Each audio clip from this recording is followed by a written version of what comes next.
Come on now, fellas! We've got to answer the bell. Now let's go!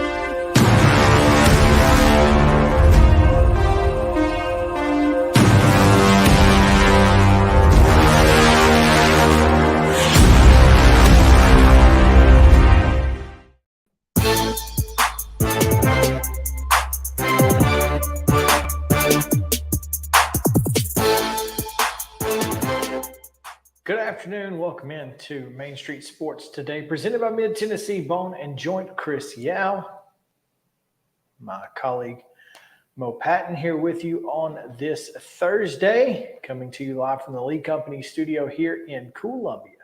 Glad to have you guys with us. We've got a fantastic show ahead, Mo. Yeah, looking forward to this one. Here in a little bit, we're going to be speaking with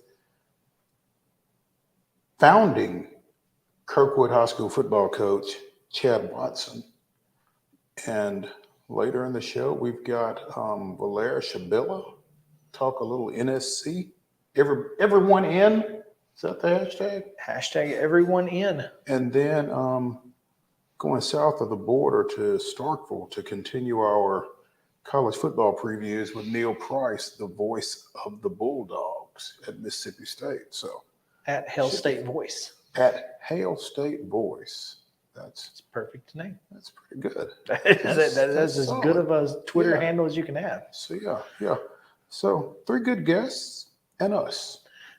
Hey, sometimes you just got to have somebody to facilitate. There you That's go. what we're going to be doing today. Traffic cops. It's going to be a great show. I am looking forward to it. We've got a lot of other things to talk about, and probably not so much the Braves. Probably not so much. Yeah, unless Hey, at least we split the series. Unless something happens drastic in the next couple of innings.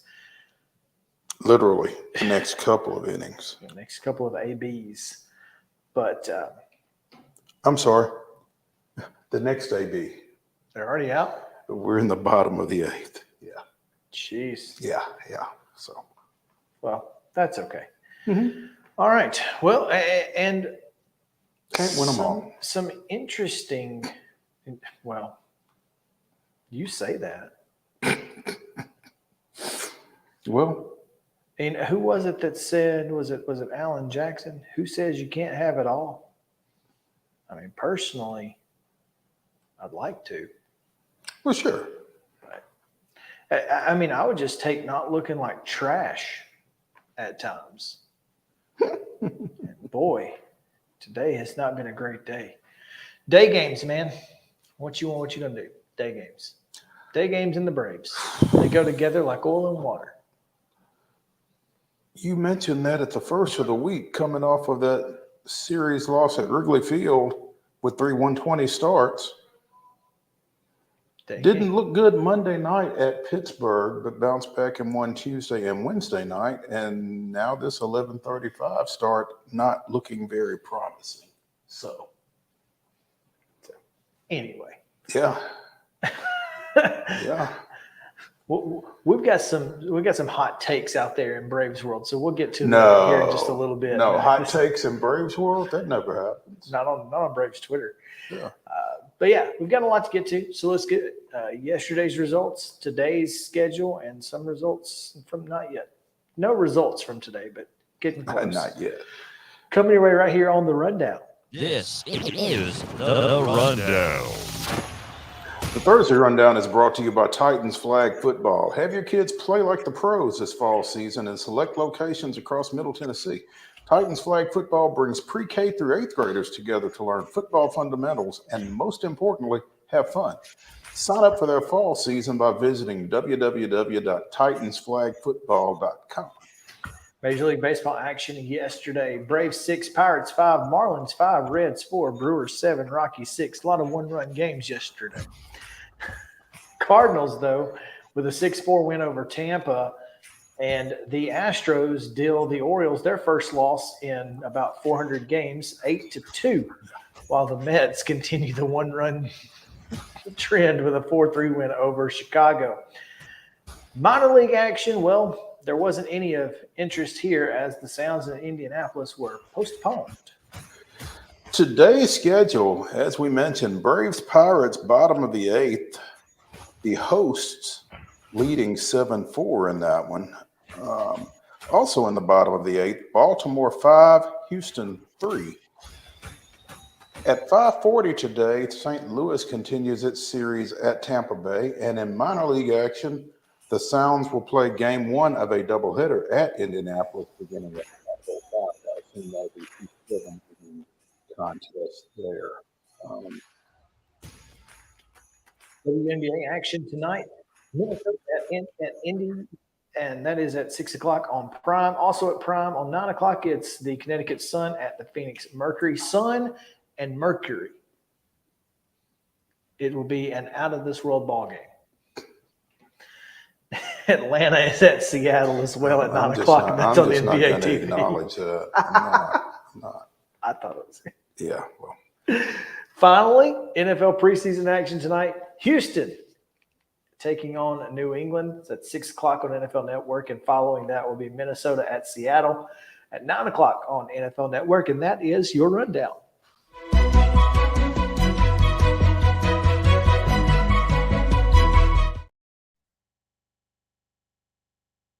Top stories brought to you by our friends at Piggly Wiggly, Neely's Mill in Columbia. Make sure to go check out those folks. And the truckload meat sale continues. Is there a truck? I know you went Still didn't see it. yesterday I didn't see because, yeah, we both. I guess they got a truckload and they're just putting it out slowly as needed. On a need-to-know basis. I guess so. That's wild, though. But it is a truckload with no truck. A truckload, no truck. So whatever works. But if you want meat and vegetables, Mo and I had lunch yesterday. We did. Fried chicken, fantastic stuff. Sweet potatoes, and you had macaroni. I had turnip greens. Yeah, I kind of starched it up a little bit. They've got cobblers, fresh cobblers every single day. So can't beat that. And of course, fresh produce. If you're looking to do your grocery shopping, it's a good one. Our top story today, Mo, a retweet from Front Office Sports of a video the Titans allegedly released, but I can't find anywhere the Titans released it. It's kind of a 3D rendering fly through of the new Titans stadium. So Justin has it. Let's take a look and see if we can see what we think.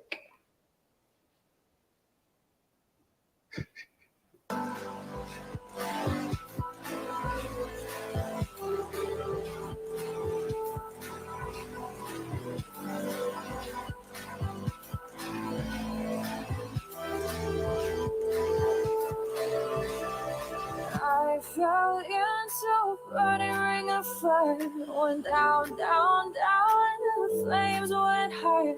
And it burns, burns, burns, the ring of fire.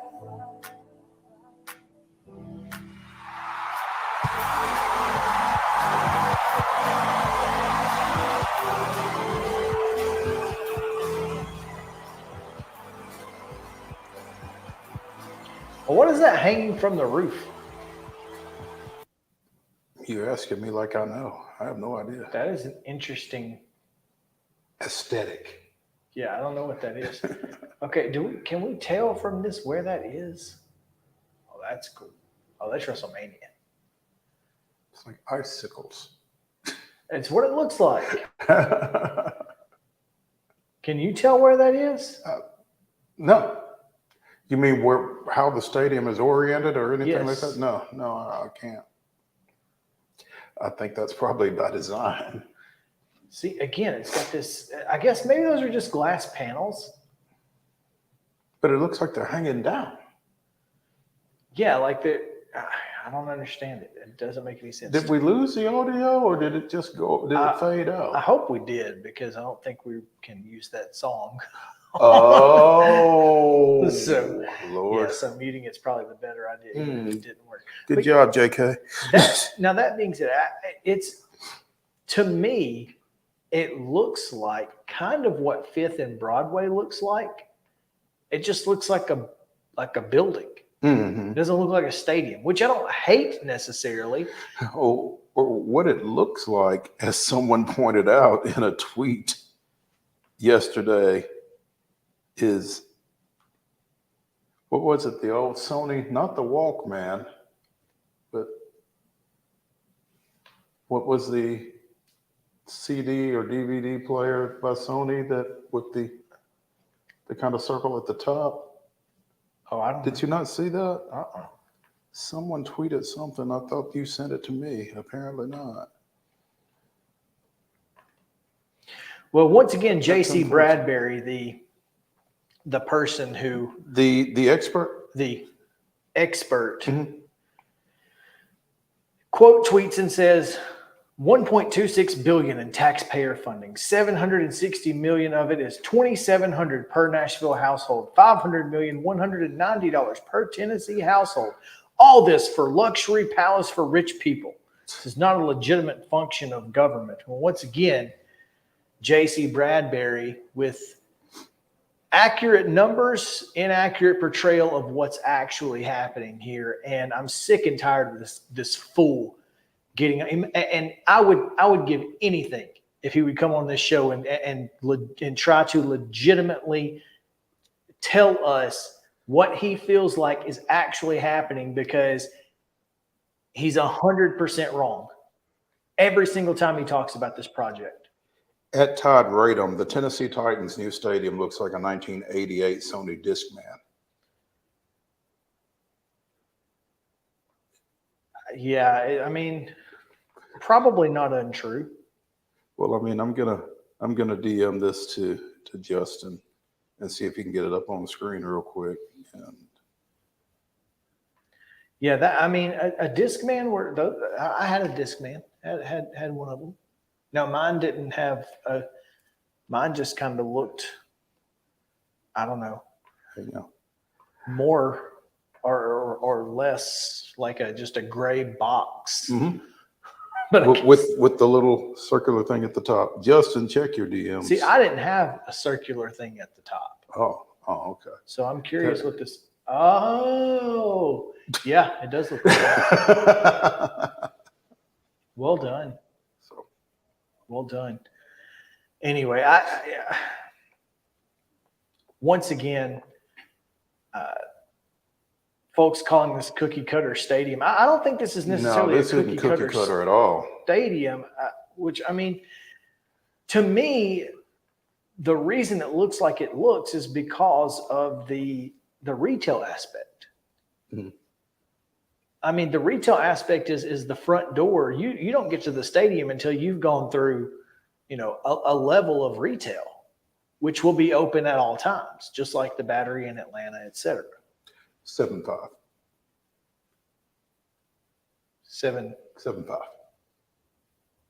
Acuna just drove in Harris. 7.5. Gotcha. Okay. I was like, I have no idea what you're talking about. I was like, July 5th is when it's opening? That'd be great. Let's do it. So confused. Dude, but yeah. Dude, keep up. Yeah. Well, I'm talking Titans here. I've tried to put the Braves out of my mind at least for a little bit. But to me, I mean, some of these some of these quote tweets are positive, a lot of them negative.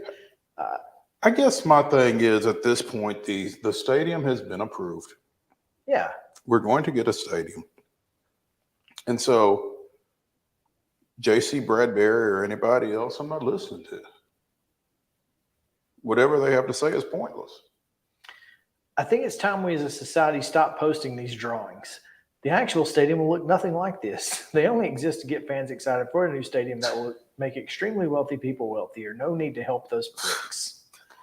It's just, I don't disagree with probably, hey, we don't need to, it's not going to look like this. But I think it is probably going to look at least somewhat like this because, again, it looks just like the 5th and Broadway building, which I feel like is what Nashville's kind of they're kind of trying to, create an aesthetic for downtown, an industrial type, like what First Avenue used to look like. Second, but yeah.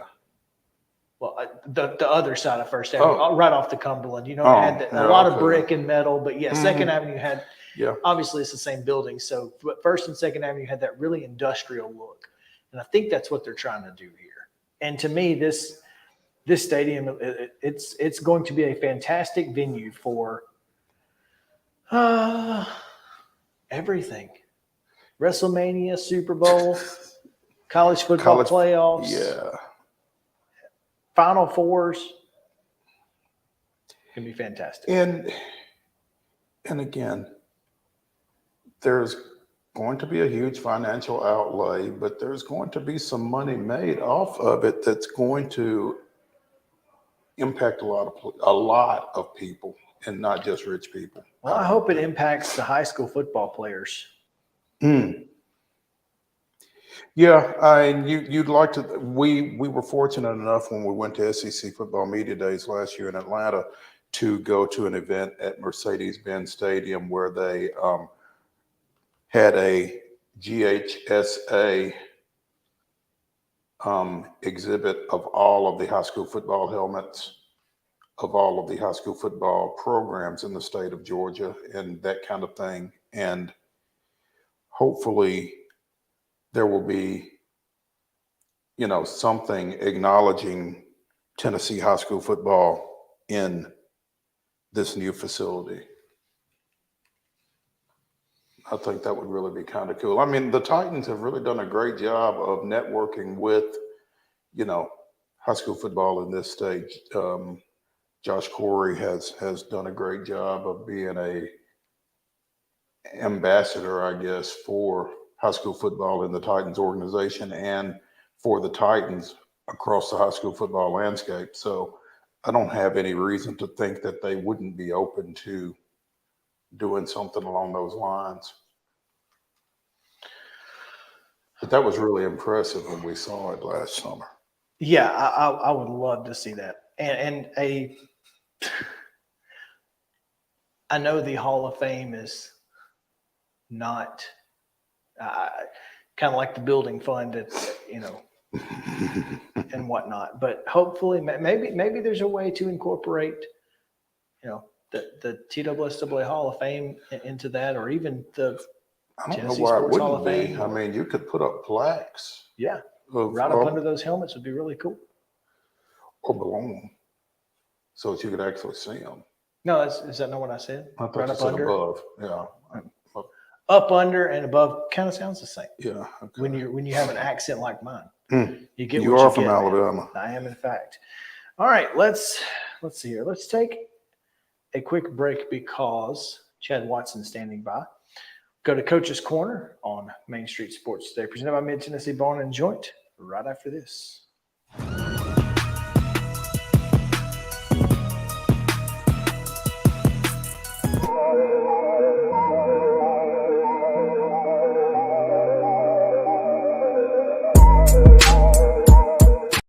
Mid-Tennessee Bone and Joint treats your orthopedic injuries and existing conditions. Our trained physicians will get you back in the game faster. Contact us at 931-381-2663 or www.mtbj.net.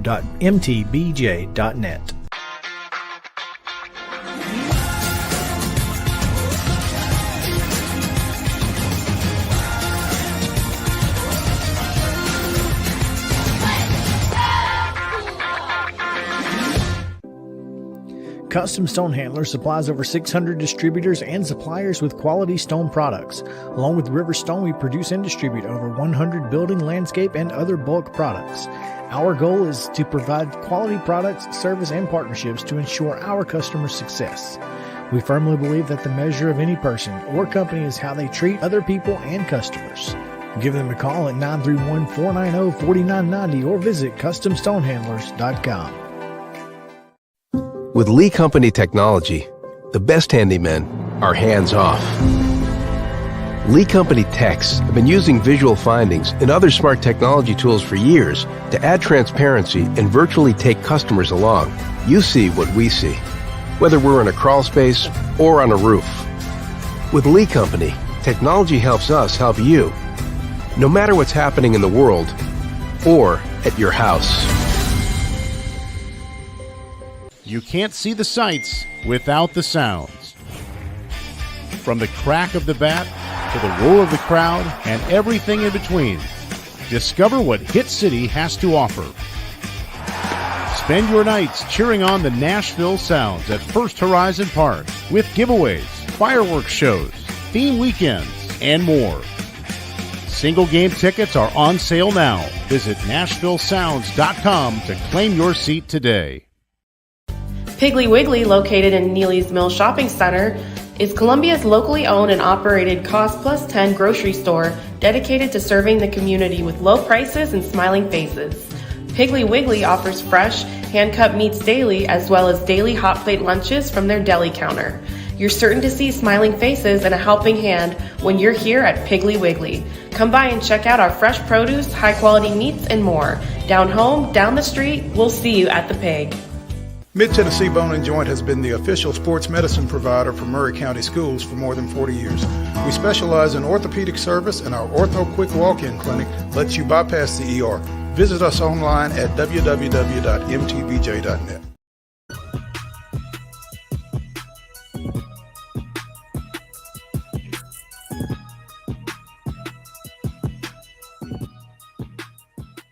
Welcome back in Main Street Sports Today, presented by Mid-Tennessee Bone and Joint. Chris Yao, Mo Patton, coming to you from Columbia, the Lee Company studio down here, and super pumped as we are getting ready for high school football that basically starts tonight as Jamboree scrimmages will kick off, and we'll be down in Lawrenceburg for Lawrence County and Mount Pleasant, so that should be a good one. But as football season approaches, we decided to take a look at a brand new program here in Middle Tennessee.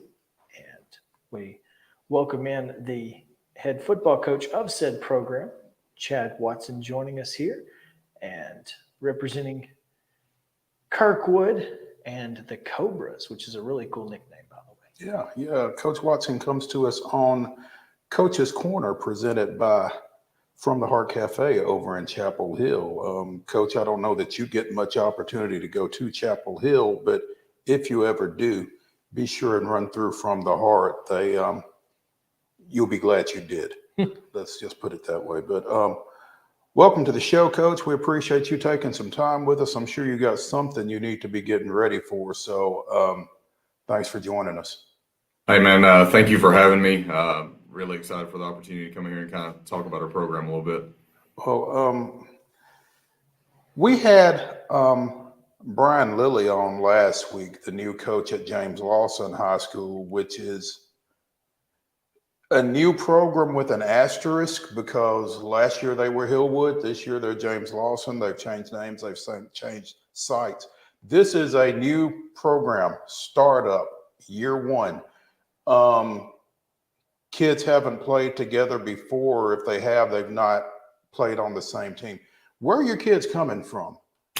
The majority of our school is coming from kids that were previously at Rossview or Northeast High School and kids that were Kirkwood Middle before. So if you're familiar with Clarksville, we're off exit 8. Like if you're coming from Nashville, where you would take a left to go to Rossview and take a right and stay on that road about 3 or 4 miles. And we're kind of on the outskirts of Clarksville.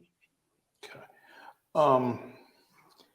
And you take this program over after having previously been at Gallatin. What was the draw to come and start a program? First of all, I think it's a really, really rare opportunity to get to build something from the ground up, make every decision on what's your culture going to be like, what's your uniforms going to be like. It was a really, really exciting thing that I don't know that's going to come around ever again. And being drawn to Clarksville, I mean, on and off between playing football at Austin Peay and coaching at Clarksville Academy in Northeast. I mean, I've lived in Clarksville for nearly 10 years of my life and really enjoy your time in Clarksville. And I really enjoyed my time in Northeast. And I think it was a good place for me and my family to kind of come back to. Startup program, trying to get kids from two different programs to mesh together and form a team. You know, what are the expectations as you guys hit the field officially next Friday at Franklin Road Academy and going forward? I think there are big expectations just to see a lot of improvement from week 1 to week 11. We got 5 seniors currently on the roster, 12 to 13 juniors. So, I mean, 70% of our roster we got nearly 80 kids. The majority of it is freshmen and sophomores. We're hoping we see a lot of improvement over the course of the season. But with that, we want to compete right away. Like we're not going to accept everybody just saying, hey, you're a new school, you're not supposed to play with anybody yet. That's not what we're striving for. I mean, we're trying to come out year 1 and try to get a winning record and compete for a playoff spot.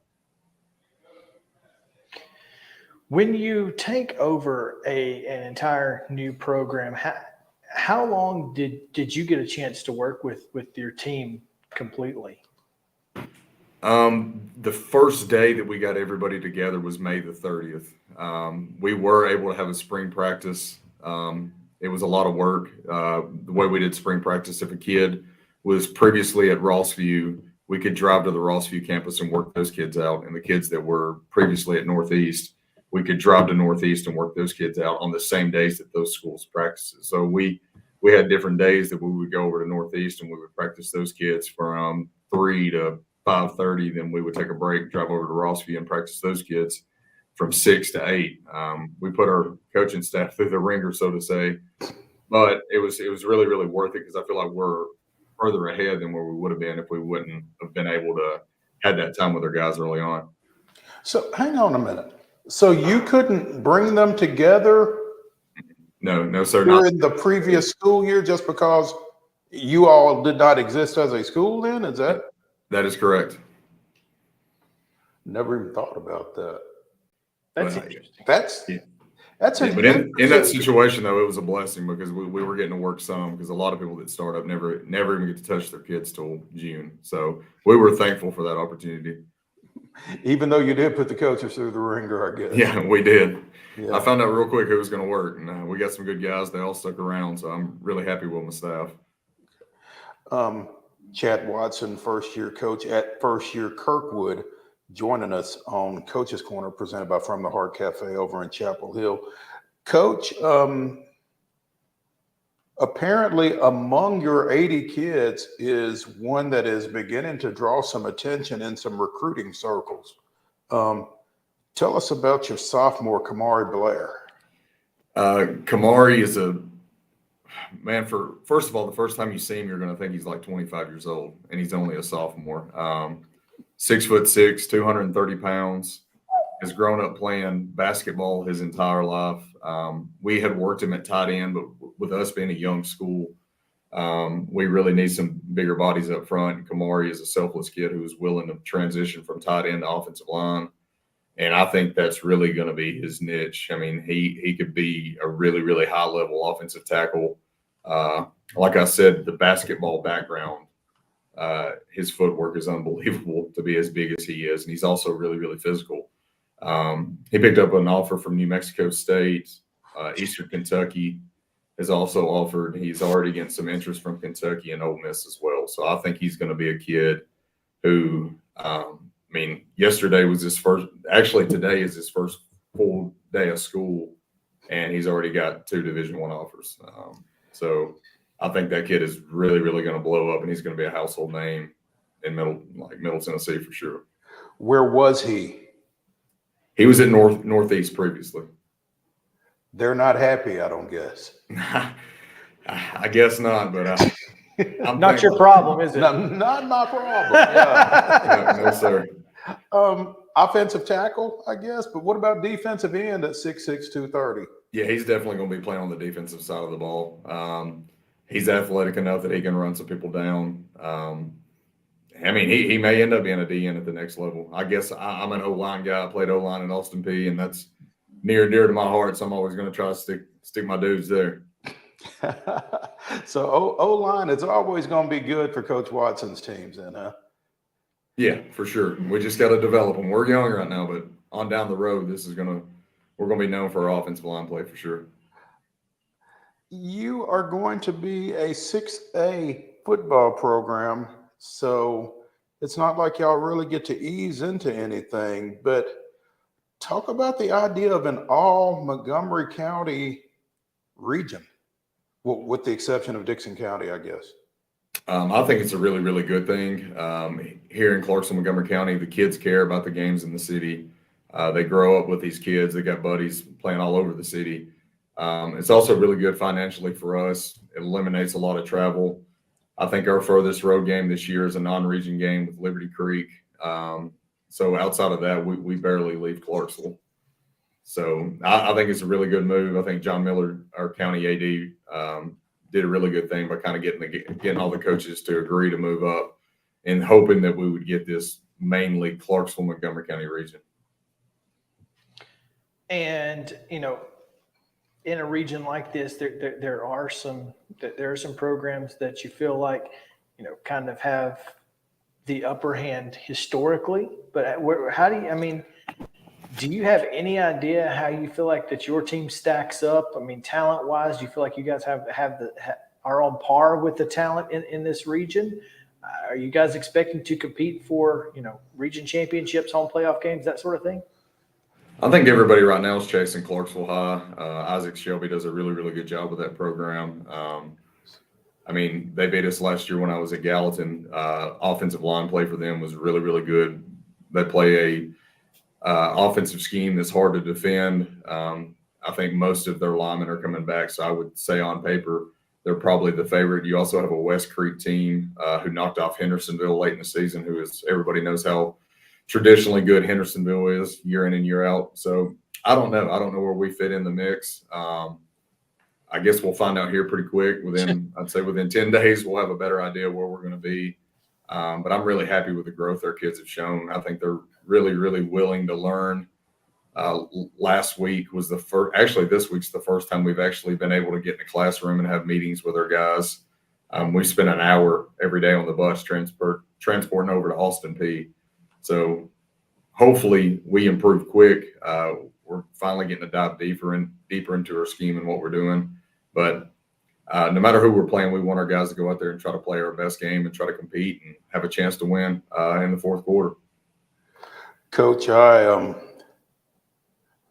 had some incorrect information when I was referring to your schedule. Looks like your first game is at Sycamore next Friday night. Is that correct? Yes, sir. We go to Sycamore, then we have our first home game against Montgomery Central after that. That ought to be pretty exciting. Because I know Montgomery Central had some success with Jeff Tomlinson. He's now down at Dixon County, but again, another in-county matchup right there to get things started at home. Now, are y'all playing your games at home? Is that right? Yeah, everything should be good to go. We're going to have 5 home games. The playing surface looks awesome right now. The stadium, everything looks really good. They're just kind of finishing up a few minor details. The track should be getting put in here within the next day or two, and we can't be anywhere near that. So we need that track to get put in, get laid down, and I think we're going to be good to go. The growing pains of a new program and a new facility, I guess, huh? It is, but it's worth it. I've never had brand new stuff anywhere I've been, so it's really, really nice right now for sure. And that being said, these kids, we talked about James Lawson getting a new look, and trying to find a way to, you got to get kids to buy into Kirkwood. Some are coming from one place, some are coming from another, and there's not really there's not a history of Kirkwood. There's not really anything to look back on to be prideful of. So how important is it for your kids to understand that they are the ones who have to create the pride? Yeah, we told them day one, like, our goal and our purpose right now is to lay the foundation of a powerhouse program. Like, and every decision we make is not just about this year. It's like, how do we affect this program 5, 10, 20 years from now? And I told their guys, like, I don't care what was done, where you were at before. Like, we're going to get enthusiastic about playing football for Kirkwood, and we're going to take pride in the Power K and take pride in our own last name, and make sure we're representing our family and representing our school and doing things the way that we should be. And that buys into our hashtag, or what we go by, is Kirkwood Men.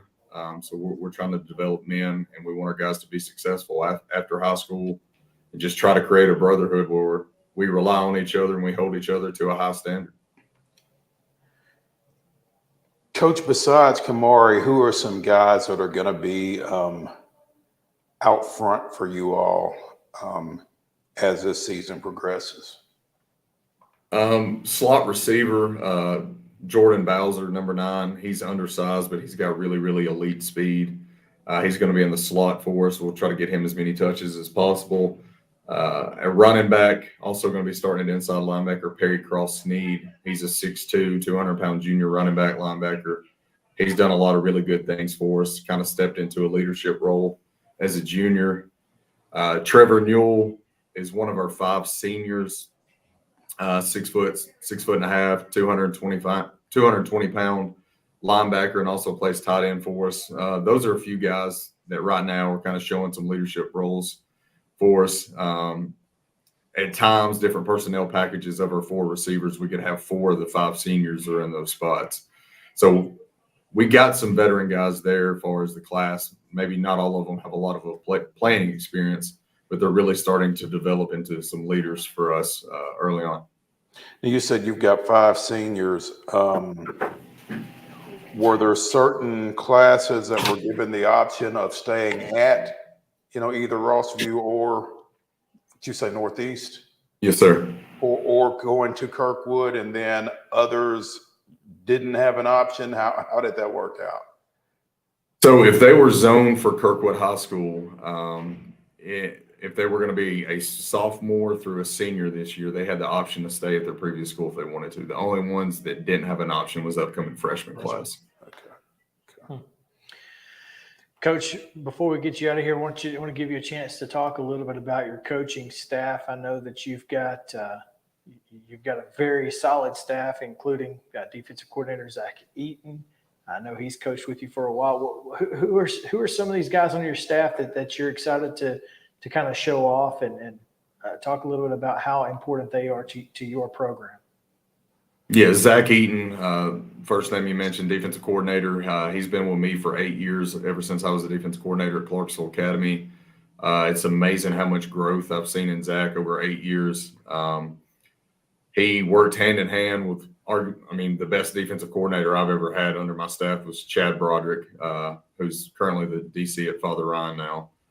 Really, really learned a lot from Chad and got a lot of habits and work ethic that he reminds me a lot of Chad in the things that he did. But Zach has grown and doing a great job and working really, really hard. Our special teams coordinator was a college teammate of mine at Austin P, Kelvin Young. I've been recruiting him for 6 to 7 years, trying to get him on staff. Finally got him up from Chattanooga. He was on the staff at Tyner last year that won the 2A state title.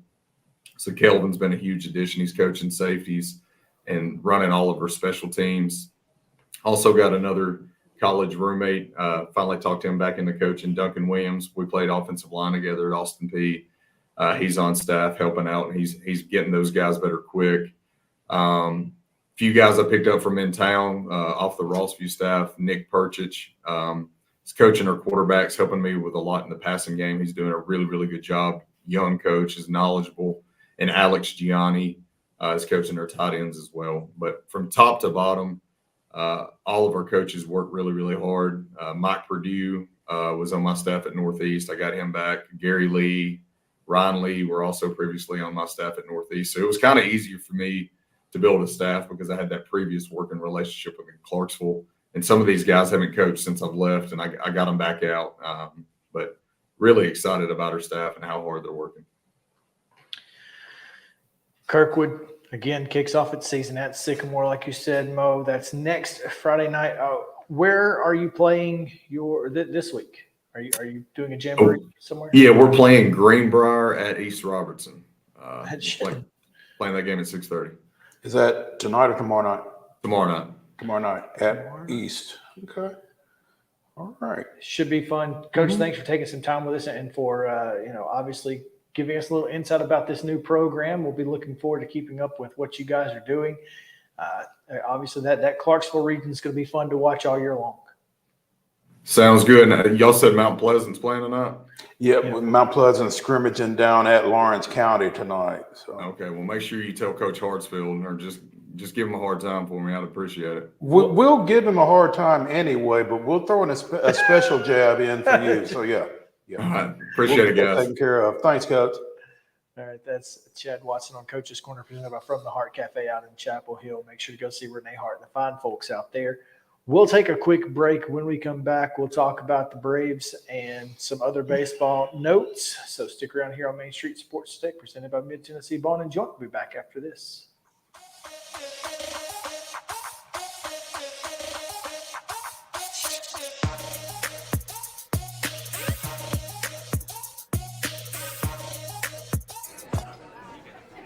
You've been putting back a few, and a few becomes a few too many. For a moment, you think about calling for a ride. Nah, you live nearby. What's the worst that can happen? You get pulled over, your insurance goes up, you lose your license, you total your car, you kill someone. Tired of hanging lights every year? We get it. That's why Southern Nights is here to help. We install programmable lighting on your home or business so you can enjoy beautiful, customizable lighting all year round. No more ladders, tangled lights, or cold nights outside. We do the work, you do the celebrating. Call Southern Nights today and take the hassle out of holiday lighting forever. For a free quote, give us a call at 931-241-3074 or visit our Facebook page at Southern Nights. Let your child play like the pros this fall season and join Titans Flag Football in their NFL Flag Football League. Titans Flag Football is no contact, easy to learn, convenient with teams meeting once per week for practices and games on Sundays. And we cannot forget it's ridiculously fun. Teams are co-ed with ages from pre-K through 8th grade in select locations across Middle Tennessee. Visit TitansFlagFootball.com and sign up before registration closes on September 4th. Let's play together and win together this fall season with Titans Flag Football. Y'all, I'm serious right now. They have a dragon here. I saw it. But no, they don't. There's no such thing as dragons. I swear, I saw it. It had huge claws. Get out of here. It had eyes as big as the moon. Come on, I'll show you. Wait up.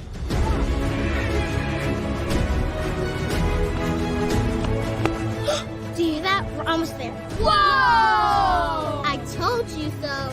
That is a dragon.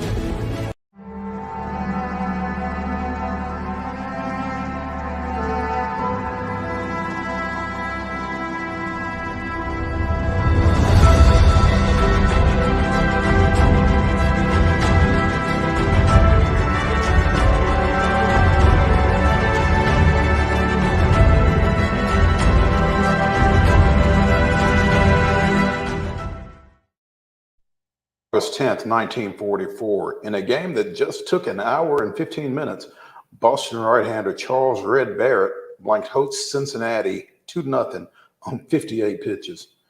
Barrett allowed a pair of hits with no walks and no strikeouts and improved into 7-11 on the season with the complete game shutout. That was this day in Braves history. So what you're saying is, if there's a Maddox, but there's also a Barrett. A Barrett. And if you can pitch one of those, by George. 58 pitches. In 9 innings? And it was not a getaway day or anything like that. It was the middle of a series. I don't know what Cincinnati was doing, but No strikeouts. No Because strike. it'd be hard to strike somebody out and throw 58 pitches. Right. No strikeouts, no walks. So Cincinnati was going early. Cincinnati was like, you know what? 29 batters. I mean, that's 2 pitches per batter. Literally. I don't even understand how that works. I mean, at some point, you just stop swinging, wouldn't you? If you're not hitting, work the count. Try to get deep in the count. Maybe get him to a 3-ball count. See what happens. Shoot. This is insane. This may be the greatest day in Braves history ever. This guy was on the mound and he was off the mound. He probably threw more warm-up pitches than he threw real pitches. He probably did. That's phenomenal. Wow. He probably pitched the next day. Could have throw it back out there. I mean, I would have. Yeah, shoot. Goodness. Worked yesterday. This is phenomenal. I'm sorry, I wasn't ready for that. That is a fantastic this day in Braves history. That's the goal. I need to see somebody 58 pitches. Top that. 58 pitches, also known as 4 innings these days. Well, I mean, and that's if you're lucky. Bryce Elder threw 71 in 4 innings today. He went 5. He got into the 6th. But yeah, he got it. Well, he pitched in the 6th, but he had 71 pitches going into the 5th. I believe so. Dang. Yeah. Well, he threw 87 total. Yeah. But he threw a lot of those in the 5th and in the time that he was in the 6th. Because he didn't record an out in the 6th. No, he did not. So. No, he did not. Another great outing by Joe Jimenez. Just want to throw that out there. Well, Brad Hand, however, did not give Braves a great outing by Joe Jimenez, unless you're Bryce Elder, because he gave up the run that allowed Pittsburgh to take the lead. Well, I mean, but he only gave up a hit. That's not his fault. Heck, I mean, you're allowed to give up a hit occasionally. Yeah. I'm just saying that, but that was how Elder wound up with the loss. Well, that and what Hand did in the next inning. So, but it would have been Elder's loss otherwise. Is the point that I was trying to make. Yeah. So yeah, the Braves wound up splitting the series with Pittsburgh. All of the games decided by 2 runs or less. That's, I mean, 7-6, 8-6, 6-5, 7-5. Yeah, that's, I mean, it's about as consistent as you can get. Yeah. I mean, just not a great series for Atlanta. Seriously. They have the 2nd worst ERA in major leagues since the All-Star break. Only in front of Pittsburgh. And the hot take I was referencing earlier was someone said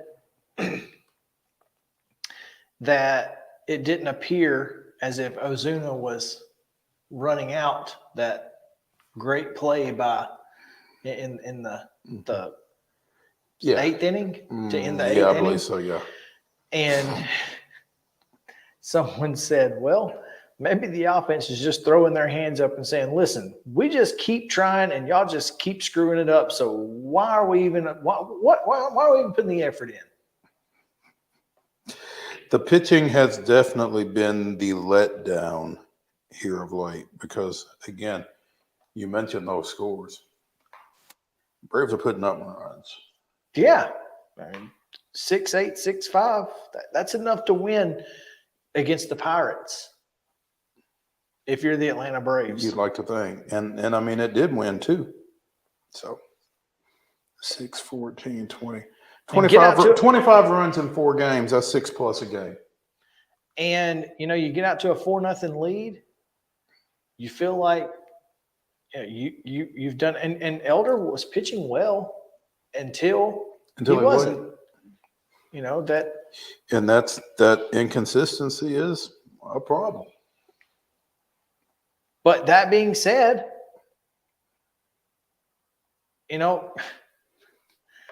Brad Hand is the 2 runs that lost the game. Yeah. His first outing as an Atlanta Brave did not instill a lot of confidence. And I'm going to be honest with you. And I'm just going to throw this out there.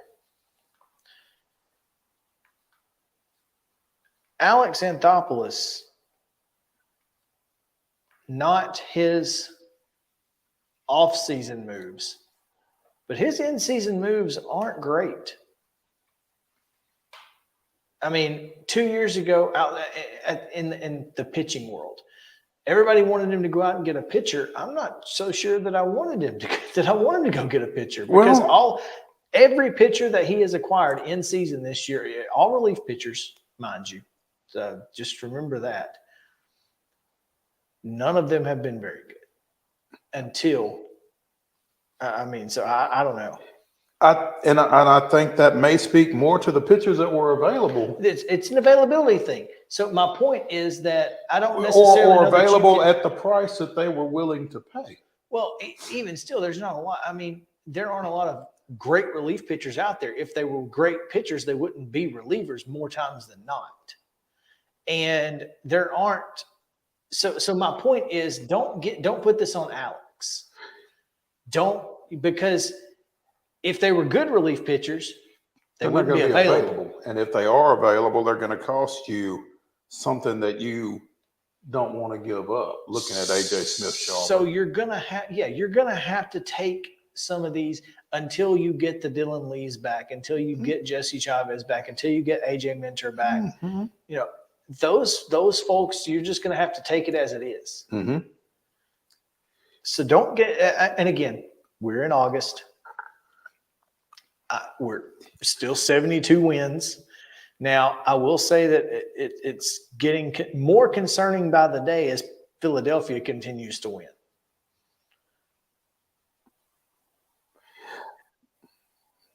That being said, they're still 10 back. I don't want to say anything that could come back to bite me later as far as that goes, but I will say that it's August 10th. And the Braves still have the biggest, have the most wins in the major leagues. The most wins in the major leagues, the biggest lead in the major leagues. And they're 5-5 in their last 10. They just haven't been very good. It's not like they're 2-8. Right. They haven't been very good, but they haven't been very bad.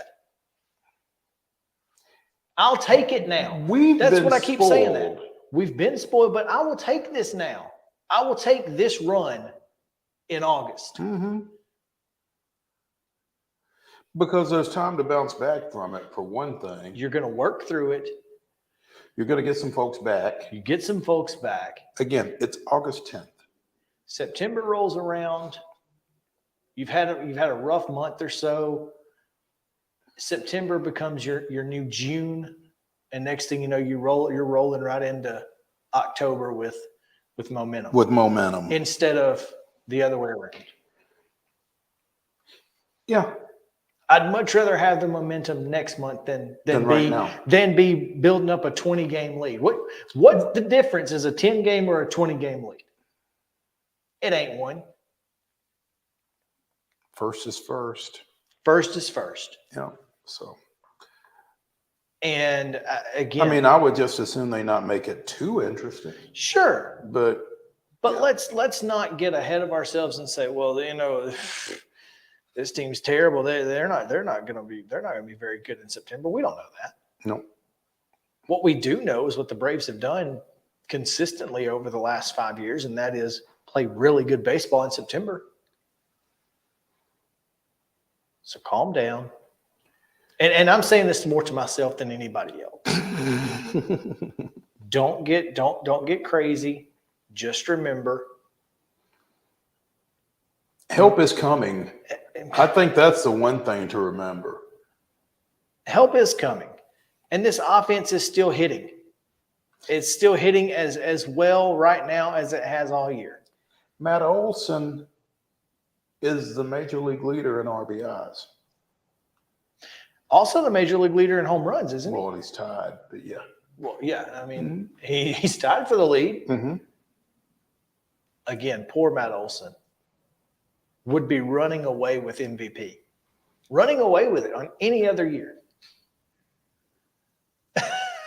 And yeah, he's got 2, maybe 3 guys ahead of him right now. Depending on who you ask. At least one. Yeah. So it's rough. But I mean, so Matt Olson is either 1 or 2 in the majors in home runs and RBIs, but Ronald Acuna is leading baseball in stolen bases, and he's closing in on the NL lead in batting average because Arias is coming back to the pack. So yeah, I mean he's hitting what, 350 right now? It may not be 350 just because he's kind of struggled through this Pittsburgh series a little bit. But. I mean, he was at 340. Oh. I knew he was at 343 yesterday. I didn't know what he did today.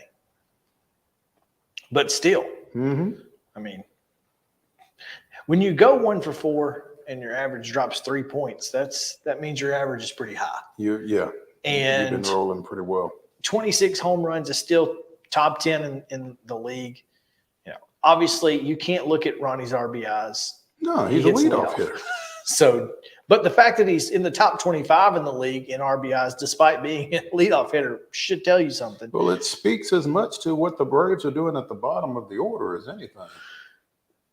That is absolutely accurate. As I'm looking through here, I mean, in the last 7 days, 12 for 28, a couple doubles, a home run. He's not hit a whole lot of home runs recently. Only 2 in the month of August. So there's that. But I mean, and after the fact that he played today after getting hit last night and whatnot, you got to feel pretty comfortable about that. You feel a little bit better that he's, you know, and I love Snicker taking him out as long as he asked him, hey, you know, let's take you out for, you know, try to go ahead and get some ice on this. Just in case. Check it out. Be sure everything's everything. Get you back in here tomorrow. And we'll get you in tomorrow as long as everything looks good. So I love that. I have a quick question, though. I don't know if you happened to see the Guardians game last night. I think it was last night. I did not. There was Terry Francona was ejected. Again? Was there a fight involved? Let me make sure I'm not telling you something crazy. But okay, no, this was never mind. This was this was when he was ejected for the runner being pushed off the base. Okay. So something happened yesterday, and this got brought up. I don't know exactly what it was, but this has happened multiple times this year where a runner has overslid the base allegedly, and a player lifts the arm off the bag or something, or lifts a leg off the bag. It's the Ken Herbeck thing. And gets an out. You should not be able to physically remove someone from a bag. Well, per the rule, you're not. And yet, replay confirmed the one against Cleveland. This other situation, they straight up called him out. Well, I mean, if that's the case, if you're not enforcing the rule, then the rule is useless. If that's the case, why are we not just pushing folks off the bag and then tagging them? I mean, if that's what's happening and that's what people are, if that's all cool and well, let's do it. Yeah. Doesn't make a whole lot of sense to me. It's kind of frustrating. Yeah. Especially when replay overturns a call on the field as safe. So, anyway, just want to throw that out there. We should probably mention at least that recently acquired Michael Lorenzen threw the 4th no-hitter of the season in Major League Baseball last night for Philadelphia.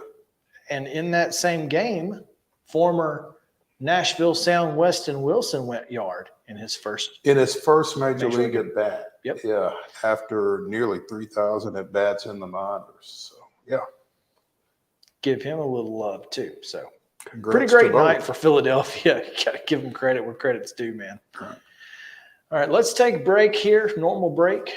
We'll get Neil Price on as soon as he hops in. So stick around here on Main Street Sports Today. We'll come back to the Lee Company studio in just a moment.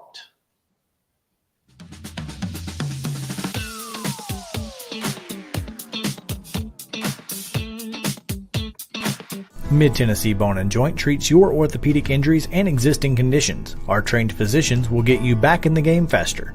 Contact us at 931-381-2663 or www.mtbj.net. With Lee Company technology, the best handymen are hands-off. Lee Company techs have been using visual findings and other smart technology tools for years to add transparency and virtually take customers along. You see what we see, whether we're in a crawl space or on a roof. With Lee Company, technology helps us help you, no matter what's happening in the world or at your house. Jones & Lang Sporting Goods here in Columbia has been outfitting teams, officials, and anybody else from T-ball to college for 50-plus years. Be sure and check them out at 931-388-8060 or online at jonesandlang.com. Jones & Lang Sporting Goods, the look of a winner. Zion Christian Academy, zioneagles.org or 931-388-5731. You can schedule your appointment. Go tour their campus. It is beautiful over there, and you're definitely going to want to see it. Again, it's zioneagles.org. Give them a call, 931-388-5731, and schedule your tour today. Did you know that up to 80% of us will experience back or neck pain during our lifetime? Many of you are offered surgery or addictive pain pills to relieve your chronic pain. At the Dr. Gill's Center for Back, Neck, Chronic Pain Relief, we have been leading the way to better health, naturally, and have helped tens of thousands of people right here in Middle Tennessee for the past 30 years. I came to Dr. Gill about 10 years ago after my local doctors recommended surgery. I knew about Dr. Gill and wanted to see if he could help me. 10 years later, I am pain-free, no surgery, and no pain pills. Surgery is scary, and over 40% of all back surgeries fail, creating a cycle of surgery and pills. There is a safer solution to your chronic pain. Make the call to the Dr. Gill Center for Back, Neck, Chronic Pain Relief today and get your life back. This office visit is normally $299, but call today and receive your initial consultation, report of finding for just $49. But hurry, this offer won't last long. Call 615-768-8743. That's 615-768-8743. You can't see the sights without the sounds. From the crack of the bat to the roar of the crowd and everything in between, discover what Hit City has to offer. Spend your nights cheering on the Nashville Sounds at First Horizon Park with giveaways, fireworks shows, theme weekends, and more. Single game tickets are on sale now. Visit NashvilleSounds.com to claim your seat today. Mid-Tennessee Bone and Joint has been the official sports medicine provider for Murray County Schools for more than 40 years. We specialize in orthopedic service, and our Ortho Quick Walk-In Clinic lets you bypass the ER. Visit us online at www.mtbj.net.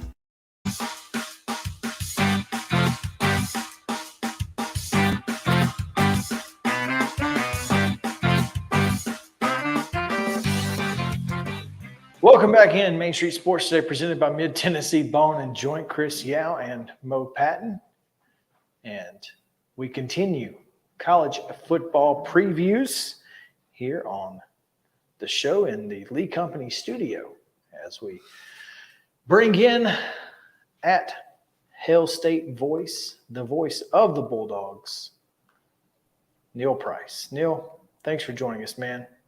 Hey, Chris, Mo, good to see you guys again. Glad we could get you out of that meeting. Man. Say what? Glad we could get you out of that meeting. Listen, this time of year, it's always something, but that's a good thing. You know, we're all trying to move the ball forward, so to speak, and you caught us on a good day. First off day of training camp for the team, and it's been a good first 6 days. A little bit of an old school feel to it with some of the stuff they've been doing, and it's had a really good vibe to it. You know, that's the best way I can describe it. You know, they've got some new faces on that offensive coaching staff, and those guys had some time with the players in the spring, but everybody's kind of got a better understanding of what they want. There's some new players, whether they're transfers or true freshmen, that are out there battling for spots along with the older guys. And it's been a really entertaining and interesting first week. Neil, I don't know how much you get to see, how much you know from preseason practice at this point, but I would imagine there are a few people up this way that are kind of interested, particularly in the quarterback position for Mississippi State, because there are two folks down there who have ties to the area. Yep. Mike Wright, who transferred down from Vanderbilt, Chris Parson, who signed out of Ravenwood. What can you tell us about either of them at this point, if anything? I don't know that this will shock you about Mike Wright, but boy, he can really run. He can get out of the pocket. He can create with his legs. I've been really impressed with that. And that was kind of the book when he got here in the spring was, here's a guy that can add some speed, some mobility. The knock is his accuracy throwing the ball. And I will tell you, he has gotten better in fall camp than what I saw in the spring with regard to being able to throw accurately. He's supremely confident. Great guy to talk to, great guy to be around. He will make that room better without question. And, right now it's still early, but he's out there repping with the twos. And I think that's a good spot for him because he's got SEC experience coming from Vandy and older, so he immediately helps there. As far as Chris goes, you can look at him and tell the future's bright. He's really mature for his age. Another guy that is a joy to talk to. I think that his mobility will help him. And as I understand it, that's one of the real reasons that Coach Leach, when he recruited him originally, wanted him to be here. He wanted a thrower that could run, not a runner that just so happened to be able to throw. And I think that's what he's got, a guy with a good arm, live arm, and some mobility too. And sky's the limit for him. The spring, I think, probably helped him. He got a feel for what the speed of the college game is compared to what he was facing week in and week out at Ravenwood. And, I think he's the guy of the future here. I don't know if it's next year, if it's 2 years. A lot of that depends on Chris and how things pan out with the program. But fans are certainly excited about him. And in watching him out there and seeing him work with those guys, it's easy to see why. Neil Price joining us here on Main Street Sports today, presented by Mid-Tennessee Bone and Joint. Neil, 7 offensive starters returned, 5 on defense. But among those offensive starters, 4 offensive linemen. That's huge. Oh, yeah, in more ways than one, because of their experience and because they're all big guys, big road graders, and that number's a little deceptive. They list 4, which by the book is accurate, but if you throw Quatravius Johnson in there too, he started some games last year and has started throughout his career at different spots, tackle and guard. They really have 5 guys that have starting experience on that offensive line. What they didn't have there a year ago, Chris, was depth. And at the end of the season, that showed up. Cameron Jones got hurt in the game against Ole Miss on Thanksgiving. They were incredibly thin in the bowl game against Illinois on New Year's Day. This time around, some more depth, and that's good. There's a guy named Percy Lewis who is going to get, I think, probably first real reps this year after transferring out of junior college. Getting off the bus, he's the guy you want at the front of the line. He is a monster, big, tall, broad-shouldered guy. Same could be said for Albert Reese. Albert's been in the program for a few years, but he's finally ready, I think, in terms of where he needs to be physically. mentally understanding what his role is, and you could put either one of those guys on the end of an offensive line, and if you're going to run the ball more, which is kind of what we've been told with Kevin Barbay calling the plays now, you would feel good running to either side behind either one of those starting tackles or those two guys who are going to factor in maybe at the two spots there too, just because you know those guys can go downhill and they're big enough that they can open some holes. Well, as I'm thumbing through the digital media guides that we received at SEC Media Day, it's interesting when you look at this team, because obviously 9-4 last year, had a really good year. Yeah. Losing to LSU, Alabama, and Georgia last year, certainly nothing to be too upset about, to be honest with you. And so obviously this year the schedule is a little bit different, thank goodness. But you guys have a lot of great players coming back on defense as well, but led by Nathaniel Watson. Yeah, that linebacker group, period, I think kind of sets the tone, certainly helps set the tone on the defensive side of the ball. Buki and Jet Johnson are the top two tacklers, they were the top two in the SEC a season ago. Both those guys are back. They'll have either Nick Mitchell or JP Purvis as that third linebacker with them, two guys who have been waiting their turn, and both have changed their bodies. Both have worked really hard in the last 2 years to be ready for this moment. And then up front, you've got experience and you've got some depth, namely the guy in the center of that defensive line, Jaden Crumedy. And we're fortunate that he's here. Had he not had a wrist injury that kept him on the shelf for 8 of those 13 games the team played last year, he'd probably be in the NFL right now. He had 15 total tackles last year. 5 of them went for loss. 2 of them were sacks. Made the most of very limited opportunities in those 5 games back. He's been healthy through the spring, knock on wood, healthy through the first week of camp, and he'll be a difference maker on the defensive line. Not to mention a lot of guys who've been in the program that have been building up to this moment in their careers. DeMonte Russell, Jordan Davis, Nathan Pickering is a guy who's played a lot of football here on that defensive front. I'm sure I'm leaving out some obvious ones, but the front 6 on this Mississippi State team has a chance to be the best front 6 group that they've had here going back to 18. And that 18 defense, I would put up against any that I've seen in recent years. When you talk about the number of NFL players that were on that roster, Willie Gay, Jeffrey Simmons, Jonathan Abram, to name a few, that group was loaded. Montez Sweat playing for Washington now. These guys may not be quite at that level, but probably the best group at the front of that defense that State's had since that 18 team.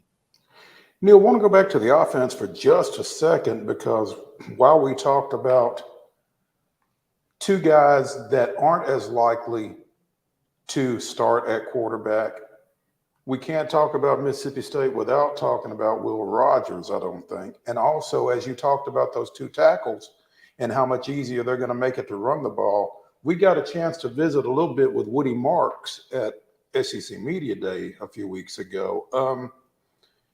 What have you seen out of those 2 to this point in the preseason, and what are your expectations for them heading into the fall? Well, Will Rogers is Mr. Mississippi State. Okay. I mean, I sat down and talked to probably 75 players on the team 3 weeks ago, and just ask a very basic question. Who are the leaders on this team? Who are the guys that you look up to in the locker room? And almost every player, first name, Will Rogers, immediately. He has the respect of his teammates, and he's earned it. I mean, here's a guy who's played 3 years already of SEC football. He is incredibly intelligent, coach's son. I don't think there's much you could throw at him that he wouldn't be able to figure out. Game has slowed down for him, so to speak, as he's gotten older. And another guy whose name comes up when you're talking to guys about who the leaders are is Woody. So another guy, been around here for 3 years, played a lot of football. And I'm excited for him because the bulk of the damage that he's been able to do, he has done as a pass catcher. He's just shy of 200 career catches coming into this year. That's the second most by any player in Mississippi State history. Now, this is not a place where they had thrown the ball a ton prior to Mike Leach's arrival. So now we get a chance to see Woody Marks as a downhill runner. And what I can tell you from watching first week of training camp is he has this great combo of strength and agility. So he can run between the tackles. He can dish out as much punishment as people try to give him with regard to being physical, running through contact, getting yards after contact. But he also can stick a foot in the ground and shake his shoulders and make people miss to create more opportunities. I'm excited to get to see him more in that role, taking handoffs, taking pitches, making things happen, because I think he's going to be a really, really good running back. And we're going to get to see a part of his game that we just haven't been able to see a ton of in the first 3 years here. Who's Will Rogers going to throw it to? Well, right now, it's a good question. I think it's a pretty wide open competition. You know, the good news about wide receiver is there's clearly some talent there. There just aren't a ton of guys who have ever been asked to be the alpha, so to speak, or two guys that have been asked to be the go-to guys. Right now, a week into training camp, I think Justin Robinson is one of the guys who could fill that spot. Justin came over a couple of years ago from Georgia. He has all the physical tools that you need. He's got size, long arms, good target. And his last game of the season last year in the ReliaQuest Bowl arguably was the best of his career. Won the MVP of the game, made some huge plays to give State a chance to go down and kick a field goal late and win it. So in talking to him, his confidence is there. I think that the opportunities he got in the bowl game certainly helped build that. And, you know, he'll be a guy who can help. Another guy is Jaden Wally, and Jaden's been here for 3 years. He and Will Rogers know one another forwards and backwards, so to speak. They've practiced so many times and played so many games together. So he's another guy that makes sense there. And then I think a freshman that could make a difference is a guy named Creed Whittemore. Creed comes in from Gainesville, Florida. State needs a new player in the slot with Austin Williams having graduated. And I think he's a guy who can step in and do that. He's wearing Austin's number, wearing an 85 out there, and you look at him and the build is kind of similar. But Creed's a guy who's played a lot of football. Dad's a high school coach in Gainesville. He played some quarterback, so he understands quarterback-receiver relationship and got here early, talked to him in the spring, clearly more mature than an 18-year-old. And we've been able to see him in the fall here go out and do some good things early in the first 6 practices. So, you know, I think it's still open for anybody to step up and grab one of those top 2 spots, become the go-to guys, so to speak. But they've got a good crop of guys to work with out there. It's not a position that's devoid of talent. Neil Price, the voice of the Mississippi State Bulldogs and Lawrenceburg native. No, Morristown. Morristown. Oh. Yeah.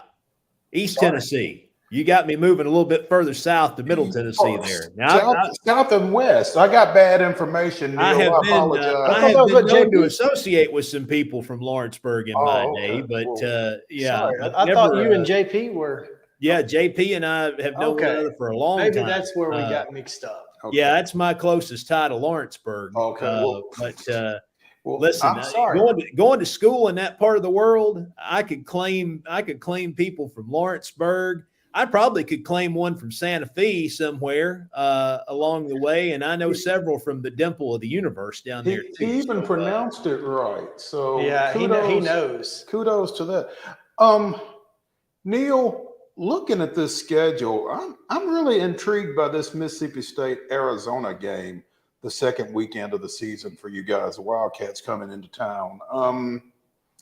Obviously non-conference, but yeah, you feel like that's a chance to kind of find out a little bit about yourself and, with Coach Arnett and that kind of thing without it necessarily costing you anything, I guess. Well, I don't know. I mean, I think it's an important game because, if you lose one early too, you never know with the SEC schedule looming. And listen, after they get past week 1 with Southeastern Louisiana in that opener, I don't know that there's another gimme on the schedule for a while because you got Arizona week 2, and that was kind of a let's see what we've got game a year ago in Tucson. And, those guys came out and hit them in the mouth pretty early with a big play to start the game, and immediately State's in the hole, got to find a way out. Finally did get their footing, and they were able to get out of there with a win. But Arizona's a year older.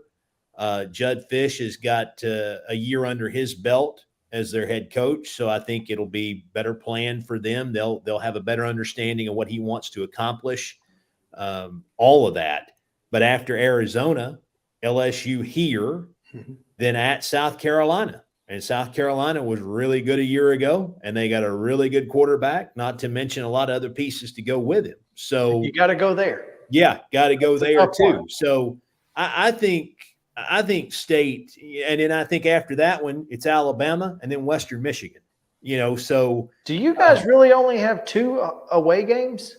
We've got 4. So this is the first time in the history of State's program they've got 8 home games. Okay, they've got the schedule wrong on here. Okay, at Arkansas, I see, and at Auburn. At Arkansas, at Texas A&M, at Auburn. And at South Carolina. And at South Carolina. Okay. They just didn't put the at in front of Arkansas and Auburn. They did have the location correct, but it was very confusing. I was like, two away games? That's amazing. Well, that'd be wonderful. Yeah. Davis Wade rocking every week. Yeah. But that first month, I mean, it's challenging, and there are going to be plenty of moments to see what this team's made of in the first month, just because of who State's going to have to line up and play. And I think that's a good thing. It only helps you later in the year. I think playing a team like Arizona in the second week will only help down the road. And it's better than any other game that you could get out of conference, I think, and give kudos to the SEC too. I mean, now there's kind of an expectation that you can't go out and schedule due respect an FCS program every time that you want to play a non-conference game. They want you to play another P5 opponent at least once, and I think that's good. And since I've been here, State's played Arizona. This will be the second time. Played NC State in a game here in Starkville a few years back. Kansas State's been on the schedule. So there have been some really intriguing kind of intersectional matchups. And I think it's good for fans. It's great for the teams. Yes, it is. Neil Price, voice of the Bulldogs at Hail State Voice. Make sure to go give him a follow on Twitter. Neil, thanks for taking time with us, man. Guys, always good to talk to you all. Hope everybody in Middle Tennessee is doing great, and we'll look forward to talking to you again soon. Sounds good, Neil. Thank you. All right, we'll take a short 30-second break. When we come back, Valère Shabilla on the other side to talk a little bit about the insanity that was Tuesday and the upcoming Leagues Cup game this week. So stick around right here on Main Street Sports Today, presented by Mid-Tennessee Bone and Joint.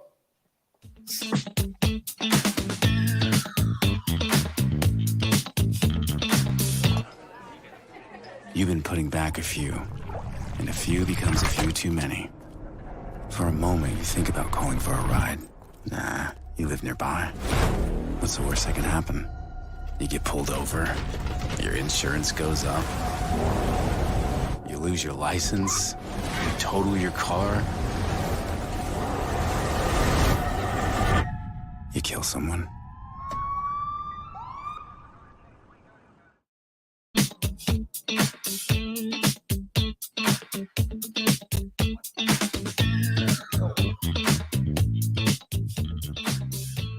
Welcome back in Main Street Sports Today, presented by Mid-Tennessee Bone and Joint. Talking a little bit of soccer, Nashville SC. Everyone in now, including Valer Shabila, who is in with us in the Lee Company studio. And we welcome in Valer. What's going on, man? What's up, guys? Good to see you again. Good to talk to you again. Good to talk to you, man. It is good to see you this time. Last time we didn't get to see you. We didn't get to see you. Yeah. I was on the road to a crazy game. I didn't know it was going to be crazy, but it was.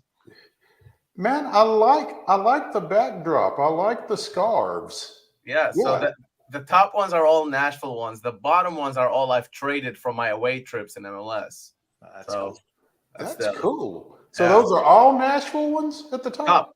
Top row is all Nashville supporters and the club. And then the bottom ones are just stuff I've traded from the past. That's slick. Did you get one from? I guess the Club Americas didn't bring one. If they did, they took it back. Yeah. There wasn't a lot of friendly talk there. I don't think. Yeah. Was that the most insane experience that you've had, at least in Nashville? I think it's hands down the craziest soccer game I've watched live in my life. It doesn't happen often. There was just so many variables that I couldn't have predicted happening. Yeah, it was insanity. That's the best word to describe it. Well, I mean, the biggest thing, Valer, I guess, is Club America scoring what they thought was the game-winning PK, and then a review and having it pulled off the board, and then NSC scoring the game winner. So the issue there is that Club America. So obviously, first, I think we need to talk about Club America gets a penalty in the 88th minute or 89th minute. They score it. They go ahead 2-1. The game is almost over at this point. We go into extra time. There was a fan ran into the field, so the added time adds more time. And then Sam Surridge, in his debut for Nashville SC, in like his third touch of the game, scores a goal in the 99th minute to tie the game up and take it to penalties. That's insane in its own. That by itself is a crazy thing to happen. Now you take all that and you go into penalties, and then Club America, like you said, scored what they thought was the winner. And then when VAR, video assistant referee, reviews it, they say, nope, the goalie's feet were away from the line, which means that the kick has to be retaken. Now, at that point, no one at the field, like players-wise, no one in the stands, and even us who we were at the press box, knew what was happening. Because during that review, while the review was happening, I am not exaggerating in saying over 25, 30 fans were running into the field to take selfies with Club America players, to hug them, whatever. And so we were all focused on that while there was a review going on. And what we didn't notice is that while the Club America players were all celebrating, the ref never actually whistled the game over. The game was never over. But from that kick going in to the actual reset was 7 minutes of the most chaotic thing you've seen in your life. There were security guards everywhere trying to chase these fans. There were so many children in the field, like just randomly running into the field. One security guard, unfortunately, looked like hurt himself really badly. They had to bring this stretcher in for him to get him off the field. This was all in a span of 7 minutes. And then, like you said, after all that, Jack Merritt takes the penalty again. This time it goes in. Dos Santos steps in for Club America. He misses it. And then Dan Lovitz puts the final ball in, and Nashville wins after Nashville had just lost 5 minutes ago. So, so I mean, just insanity in the Leagues Cup it's not really unusual because when you get some of these other leagues playing one another, it does tend to there's a lot of pride, as we know, like as SEC fans, there's pride in your league. So this is a lot of fun, but it can get a little crazy. Clearly, this is not the first time Club America has had some issues with their fans. So there's that. But that being said, Nashville did move on. They play is tomorrow night, correct? Correct. Yes, and against Minnesota United at home, back at Geodis. So what? First off, I don't know. You couldn't if I pretended to know anything about the Leagues Cup, I'd be a liar. So I'm just going to explain where we are in the process and what does this particular match mean? Okay, I'll do my best. The Leagues Cup is a competition that combines Liga MX, which is the top league in Mexico, and MLS, which is the top league in Canada and the US. And every single team from both of those leagues is involved in the Leagues Cup. So, and it is essentially a tournament that there's a group stage, and then after that, it's a bracket, just like, March Madness or anything of that sort. And from that bracket, we are currently in the quarterfinals, so there's 8 teams left. And we have Nashville SC had moved on from the group stage onto the round of 32, where they beat Cincinnati, who were the leading team who are the leading team in MLS. Then they faced Club America, who's one of the biggest team in North America, in the round of 16. They beat them in penalties in that crazy game we just spoke about. And now in the quarterfinals, they will be facing Minnesota United.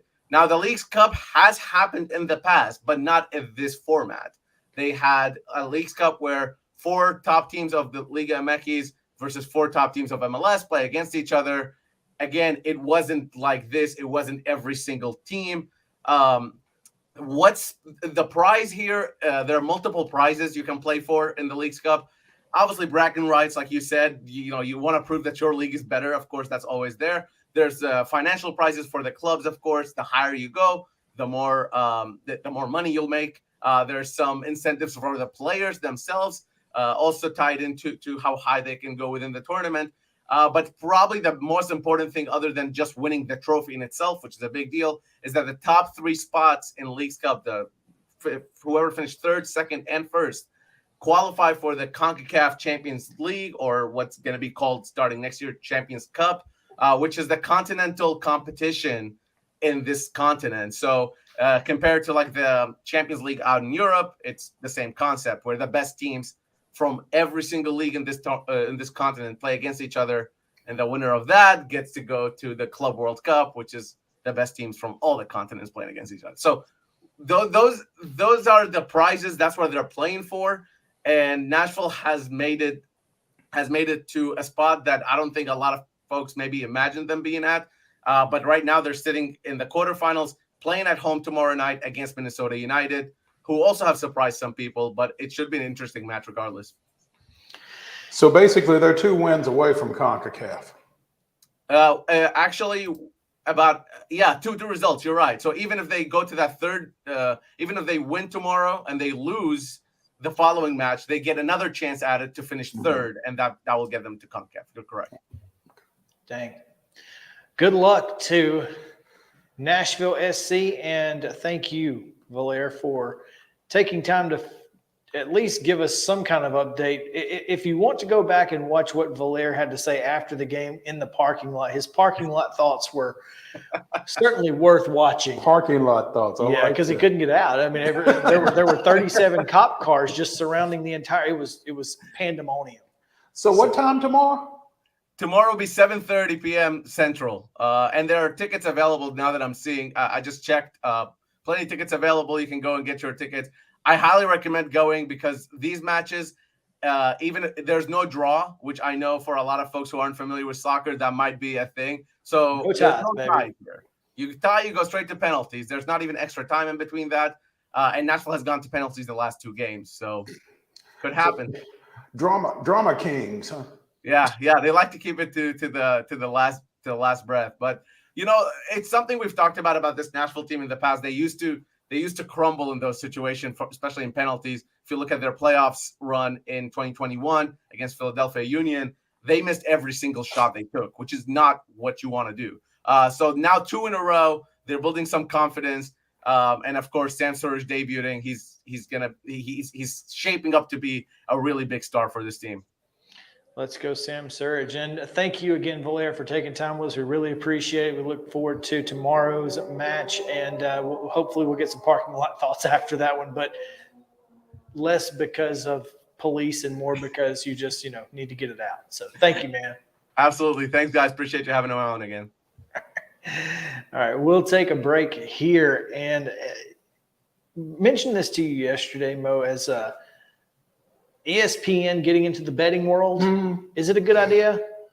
Is it not? We'll talk about that and more on the other side of a break. So stick around here on Main Street Sports Today, presented by Mid-Tennessee Bone and Joint. We'll be back after this.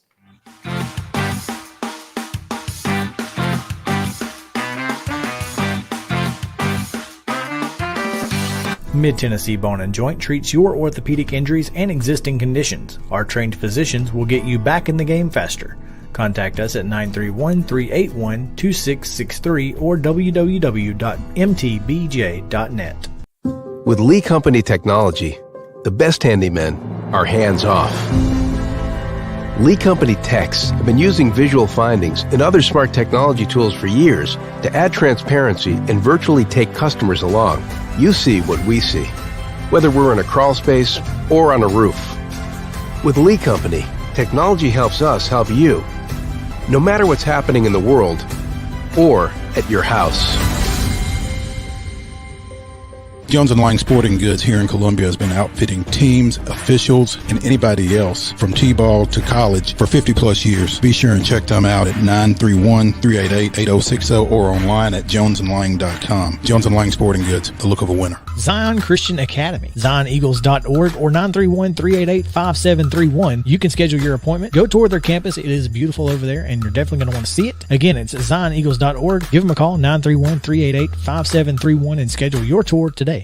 Did you know that up to 80% of us will experience back or neck pain during our lifetime? Many of you are offered surgery or addictive pain pills to relieve your chronic pain. At the Dr. Gill Center for Back, Neck, Chronic Pain Relief, we have been leading the way to better health, naturally, and have helped tens of thousands of people right here in Middle Tennessee for the past 30 years. I came to Dr. Gill about 10 years ago after my local doctors recommended surgery. I knew about Dr. Gill and wanted to see if he could help me. 10 years later, I am pain free, no surgery, and no pain pills.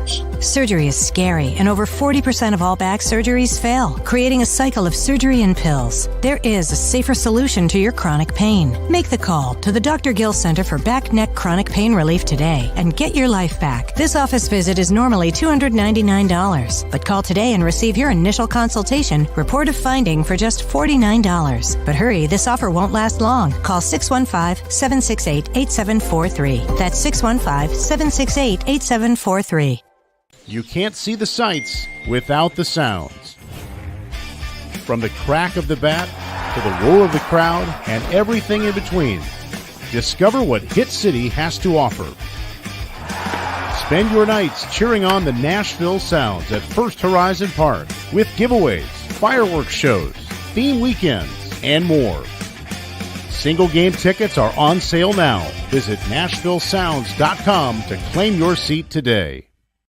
Mid-Tennessee Bone and Joint has been the official sports medicine provider for Murray County Schools for more than 40 years. We specialize in orthopedic service, and our Ortho Quick Walk-In Clinic lets you bypass the ER. Visit us online at www.mtbj.net. This is Chris Yao with Main Street Sports Today. Every show, Mo Patton and I welcome friends from all across the sports landscape, from high school coaches and reporters to national, college, and pro sports personalities. You never know who might stop by for a chat. She's on Thinking Out Loud, presented by Regions, and Out of Pocket with Alyssa Lang. It is, in fact, Alyssa Lang. I'm a little nervous. I'm going to lower the bar for guests now. Oh, no. Apologies in advance. It sounds like SEC Commissioner Greg Sankey. You got that radio voice. I do. It's a good sound. Thanks for radio too. As do we. And then here's the other thing. You guys, you're spot on with the name. Everybody wants to be on Main Street. everybody wants to be on Main Street. So, And we reach every main street in Middle Tennessee, Coach? yeah, that's it. So Perfect. when you are on Main Street and you are moving, You gotta love it. like you're moving, I was impressed. I'm glad someone.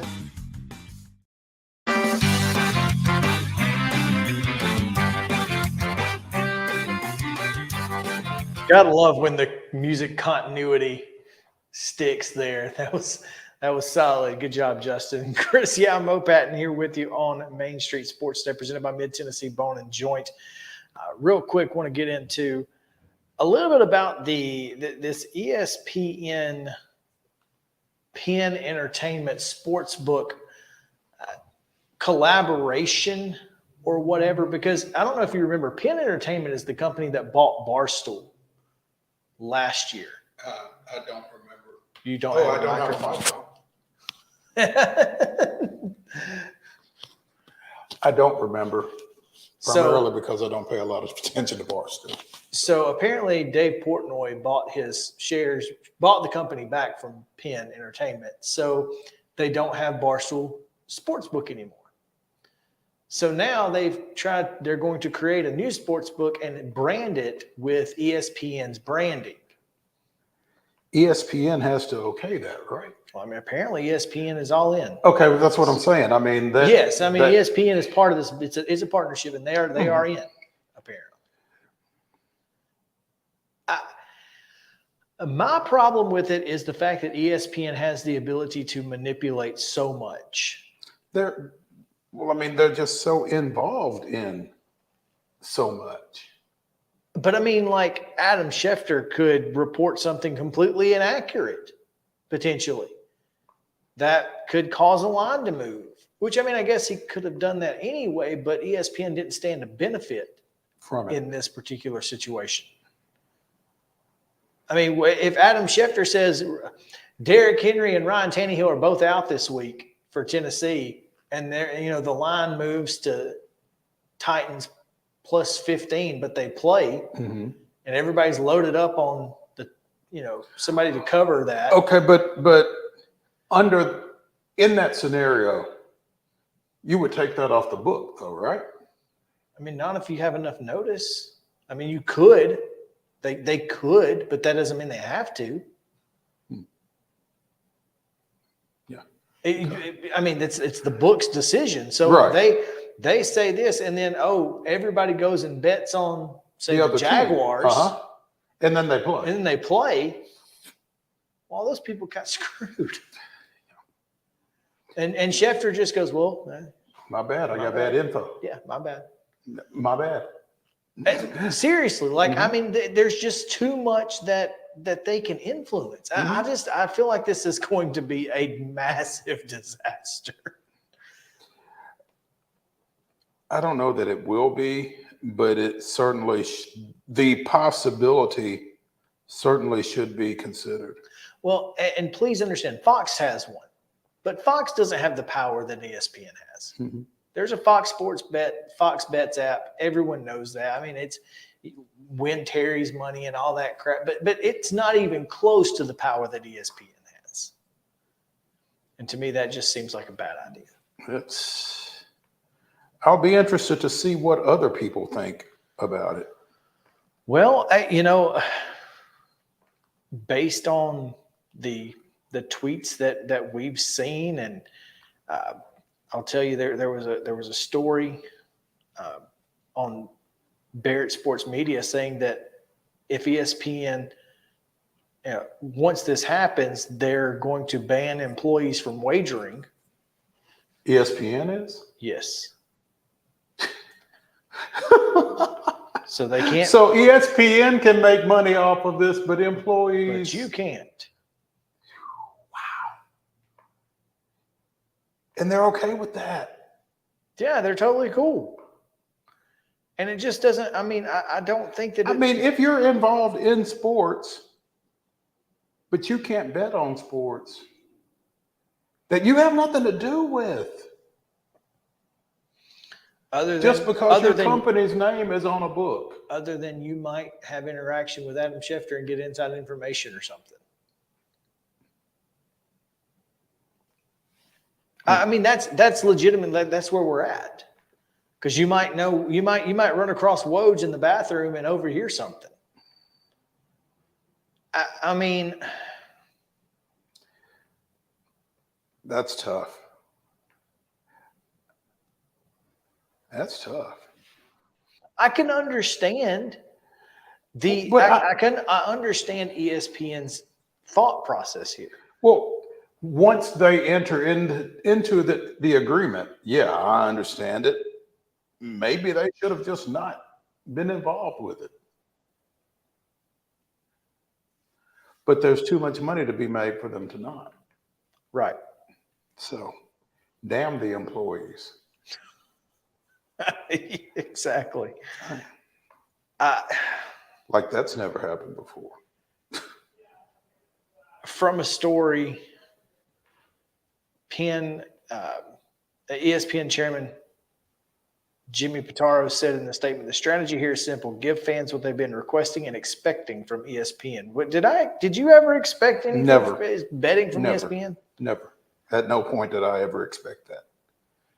And at no point did I ever want that. This speaks to a broader issue at ESPN. The worldwide leader, as it was once known, and when it was called that, it really was. Yeah. Because nobody else was doing it. What ESPN did from late 80s through the 90s up until about 2008 was bring you exactly what we try to do. We try to bring you sports news. We give you some of our thoughts, some of our opinions, but we really just kind of discuss the news of what's happening. This isn't a debate show. We're not typically. Well, I mean, it's not a debate. It's not, show. not by the time. It does time. have debate in it Yeah. at times, and that's fine, and that's what we try to convey is that we're just trying to discuss what's going on in the world of sports. Mm-hmm. And when ESPN was doing that, it was really good.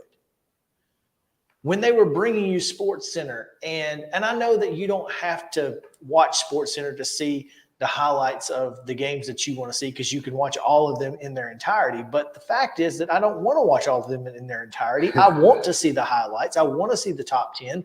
That's what I want from you. What I expect from you, ESPN, is not a betting line. I expect you to give me the news. And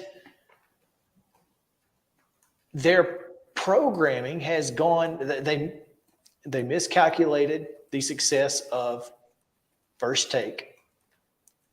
They thought it was the show design rather than the talent that made the show popular.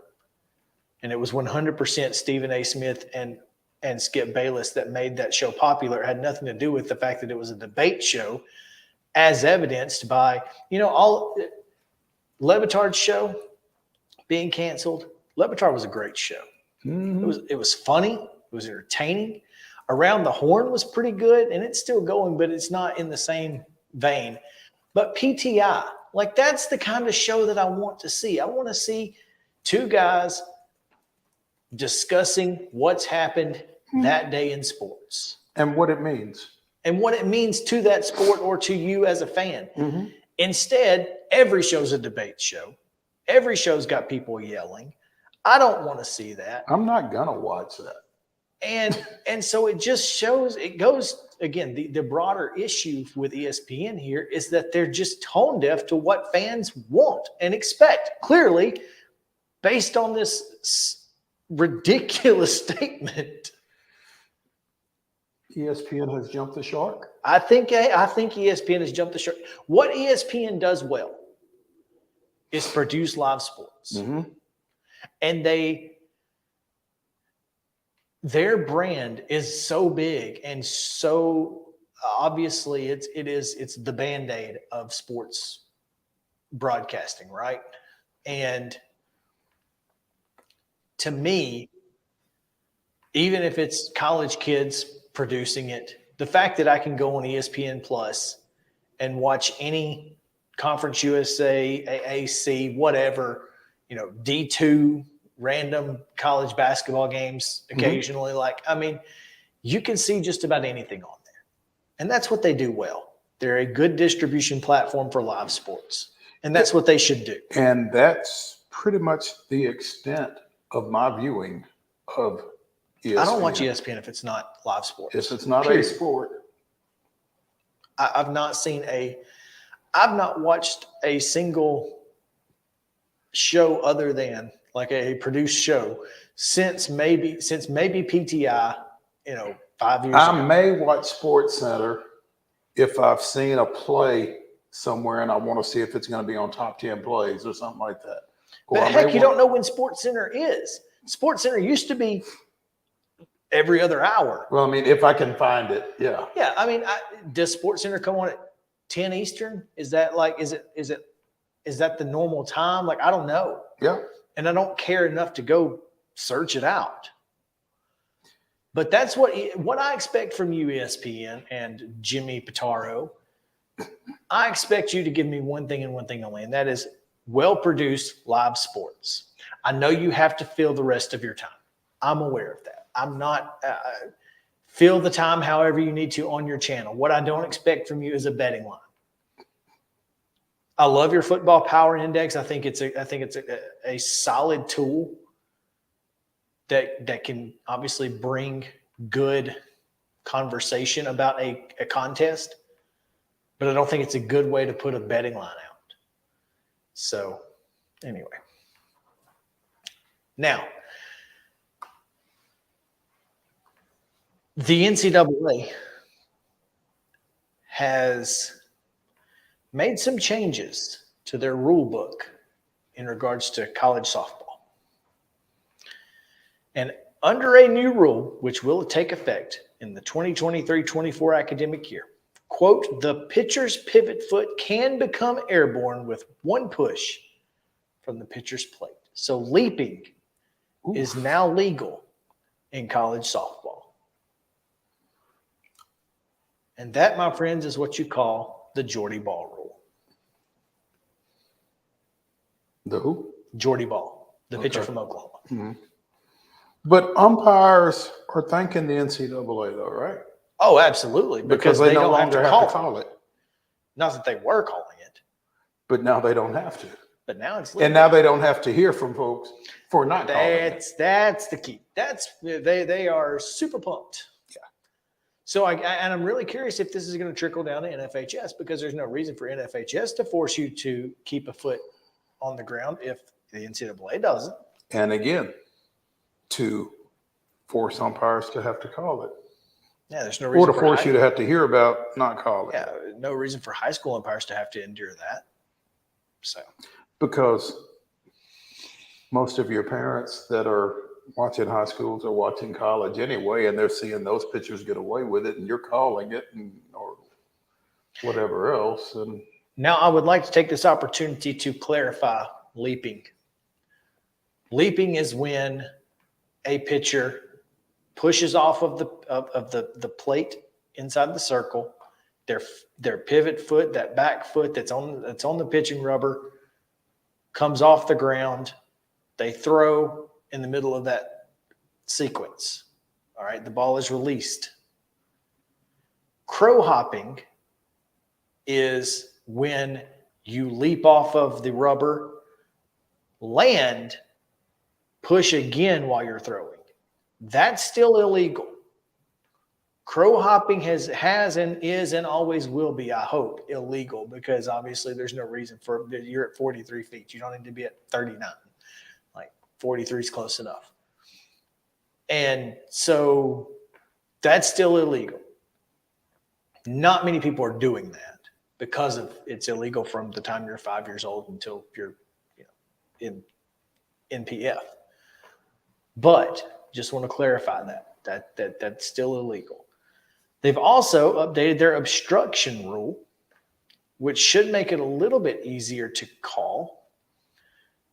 The change is intended to simplify the rule covering when a defensive player impedes the progress of any runner legally running bases on a live ball. Under the revised rule, it is obstruction if the defensive player, while not in possession of the ball, blocks any part of the leading edge of first, second, or third base or home plate, So no more blocking the base unless you have the ball, or blocks the runner from Seems simple. or blocks the runner from advancing or returning to a base with their physical body, obviously. Defensive players will not be called for obstruction if they are in possession of the ball or if they are making a legitimate reaction to the trajectory of the ball after it is thrown. So if the throw takes you into the runner's path. If in the umpire's judgment the runner would have clearly been out, obstruction is ignored. So just because you're obstructed doesn't mean that you're automatically safe. Now, in the leagues that I umpire, if there's obstruction and a runner is out, they go back to the base previously. So if they are out at home due to obstruction, then they would just go back to third base. You don't get the base that you were going But you're to. also not out,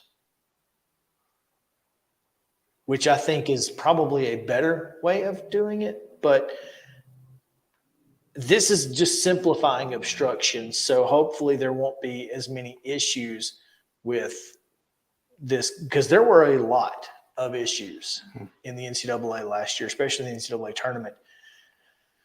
Also, video review will be allowed for runners leaving the base too soon on tag-ups, runners leaving the base before a pitch, all home runs available, catch or no catch in any situation, such as the infield catch that wasn't a catch that cost Austin Riley an out when Marcell Ozuna hit that little blooper to second base against whoever it was against. Yeah. And they couldn't review it because it wasn't in the outfield. So the NCAA said, well, that's a terrible idea. Let's if it's a catch, or not a catch, we need to review it to make sure we get it right. So well done, NCAA. Let's give them credit where credit's due. A lot of credit where credit's due today. And whether a batter was hit by a pitch. What's the biggest positive in baseball, softball argument over the years? The biggest thing that people would say made softball easier to watch? I don't know about easier to watch, but I think one place that softball has gotten it right that baseball needs to is the double base at first. Well, that is also in the rules. That is a new rule. Everyone can use the double first base. That was not apparently a thing in college softball. It is now. That's not what I was talking about. It's faster. It's faster because the distances are shorter. Well, but pitchers don't walk around and wipe their sweat, and batters don't get out of the box every pitch. And college baseball can take a long, long time, and a lot of it's due to just whatever. I will say to that the same thing that I said to the pitch clock over this past offseason. I think if people aren't watching baseball because of that, they're not going to watch it anyway. I'd be interested. That's what I'm saying is one of the things that people say they like softball is it's because it's faster. It's a faster game. Pitchers just get in there and go. Well, apparently somebody didn't think that was the case because they've now implemented a 20-second pitch clock. And batters must be ready at 10 seconds. So. Wow. Okay. Other rule changes: fence distance in left and right fields must be 200 feet for new construction. It doesn't say at least. It says must be 200 feet. So you can't be 201, apparently. It says requiring the fence distance in left and right fields to be 200 feet for new construction, period. No, at least. No 225s. Well, nobody's going to put it any farther out, though, are they? Some people have. I don't know why. 200 is what it is in Oklahoma City. Yeah, that's why you see bonds. I can't imagine anybody's going to put it any farther out. 210, you could, I guess. I don't know. I don't know why you would, but right. Unless you're just trying to make it easier. And then one-way communication devices will be allowed. this year, and they are allowing the pitcher to throw to any base one time during warmups. I don't know what that's about. I'm really interested. We may need to get a softball person on to explain why that's important to be a rule. We got a few. We do. So anyway, that's some new rules in NCAA softball. We'll come back tomorrow. We'll continue SEC football previews and much, much more looking ahead to the weekend. So come back with us on Main Street Sports Today, presented by Mid-Tennessee Bar and Joint. We'll see you then.